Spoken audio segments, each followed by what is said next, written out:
So what's the Grape Explorer talking about today? So one of the most fascinating things about the wine business is there's a lot of confusion for a lot of people, especially when it comes to champagne. And of course, champagne is a very, very famous name.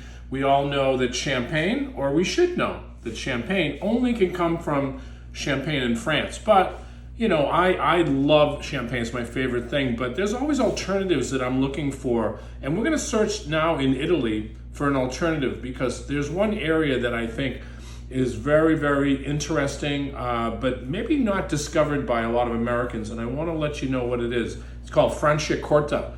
And Franciacorta is right here, and it is actually not Prosecco. So it's not even from the same area as Prosecco. Prosecco is basically sparkling wine, and what Franciacorta is method champenoise, and what that is, it's the fermentation happens inside of the bottle. So when you have Prosecco, it's gassed, it's actually shot into the bottle, and you have to age. Obviously, these come almost 24 months. I'm going to point out on the map though, because we're all the way up here, and we're right near Milan, and you can see this little purple area right here. And this is called Lombardia, which is the wine region. Lombardia. And then you've got this area right here, purple, it's called Franciacorta.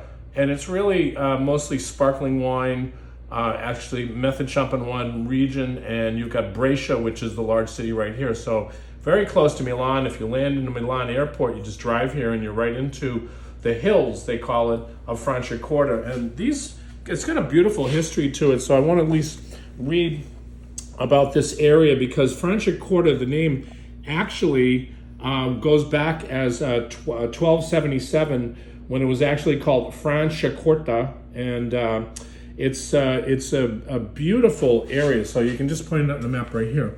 This is actually a really good map, and I wanted to point out this book because this is a great book, and it's called Sparkling Wine, and it's by Sheldon and Pauline Wasserman, who are no longer with us. They were it was a husband and wife team that actually wrote a lot of Italian books. So they wrote this beautiful book, and it really highlights a lot of the sparkling wine production in Italy, but they highlight this as a vino spumante, and you can see right here.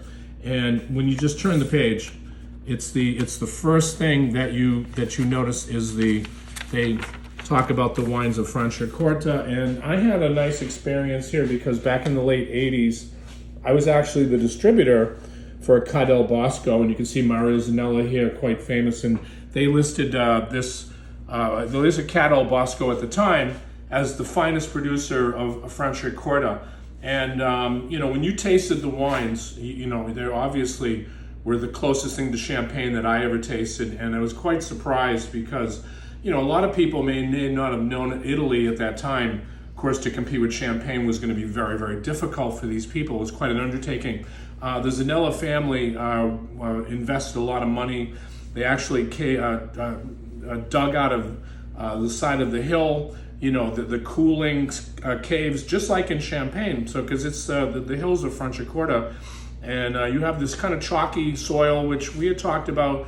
You know, there's not too many areas of the world that have that chalkiness that actually gets into the wines, but it's the same exact grapes that exist here as in Champagne. The only difference between this particular Franciacorta, it's a Chardonnay, and it's got 20% Pinot Blanc and 20% Pinot Noir in the cuvee for this producer. So, but we did break out this producer because a lot of people might not know this name, and you can see clearly, this is actually an extra brut. So there's and this is the Faccoli family. So it's run by Claudio Faccoli, and winemaker passed on to his daughter Francesca, who now runs this property.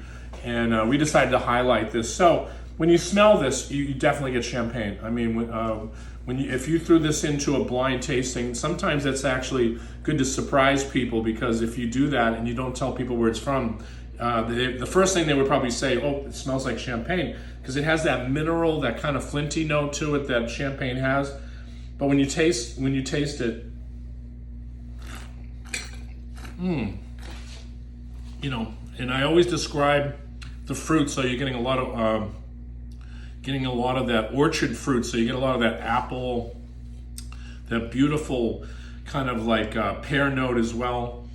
These are beautiful wines, and I think that yes, you can understand that Prosecco prices are less money than Franciacorta, because Franciacorta takes so long to make. It's 24 months on its lees, just like in Champagne. But if you really taste these wines, it is an alternative to Champagne, especially the rising costs of Champagne. It's like, you're talking today well above $50, $60. This nestles in for under $40 a bottle. So it is actually a good value for the consumer who doesn't want to spend the money in Champagne, but might want something a little more complex, because Prosecco is not that complex. Again, all the way to the top here, Lombardia, right here, very famous area, Franciacorta. Again, this is the Grape Explorer. We're always trying to identify great areas of the world that you might not be aware of. And this is a beautiful, beautiful Franciacorta. Cheers.